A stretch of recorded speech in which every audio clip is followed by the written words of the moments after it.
Ça ne s'arrête pas juste au Supercharge. Ils vont aussi avoir des systèmes de suspension. RideTech. Fait que, à ce que j'ai vu, RideTech, c'est pas mal dans les best là, pour les street trucks. Là.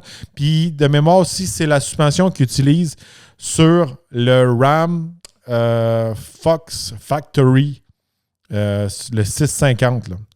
Fait que c'est une situation RideTech qu'il y a dessus. Le problème, souvent, de ces camions-là, qu'est-ce que j'ai vu, là, surtout pour les single cabs, là, c'est que c'est vraiment la suspension. Pour que le camion tienne la route, le camion ait de la traction aussi quand il décolle, puis aussi avoir un certain confort. C'est beau le rabaisser, mais si tu viens tuer le confort, c'est pas le fun de se ramener avec, c'est pas le fun. Fait que ça va rester à voir comment que ça va rider. À ce que j'ai entendu dire, les fameux Mexican GTR, il faut mettre beaucoup, beaucoup d'argent pour que ça ride bien, puis ça ait une belle stance, puis que le camion ait de l'allure, puis qu'il est capable de tenir un peu la route.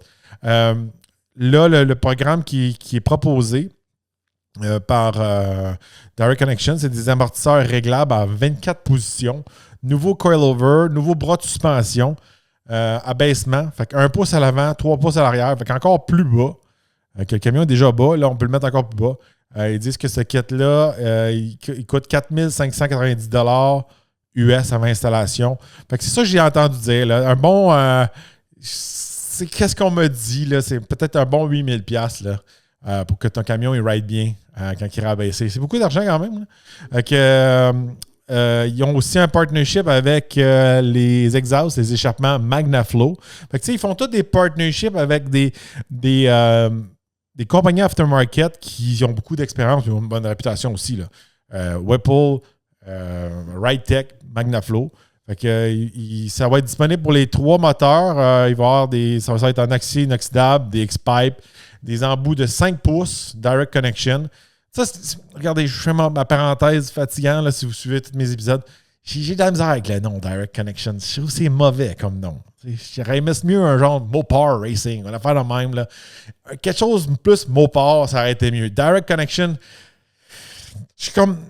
moi, je serais un peu off. Peut-être que ça va pogner avec le temps, là, mais moi, là, avoir un exhaust qui est marqué Direct Connection dessus, c'est comme... Encore une fois, on dirait que c'est un espèce de website là, que là, à cause que tu as le logo Direct Connection dessus, tu as un discount. Là.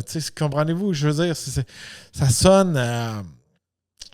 c'est pareil comme tu aurais un logo genre American Muscle ou peu importe le site web que vous avez. Là. Ça sonne pas cool comme un Roush, Shelby, Saleen... peu importe l'aftermarket que vous pensez. Là.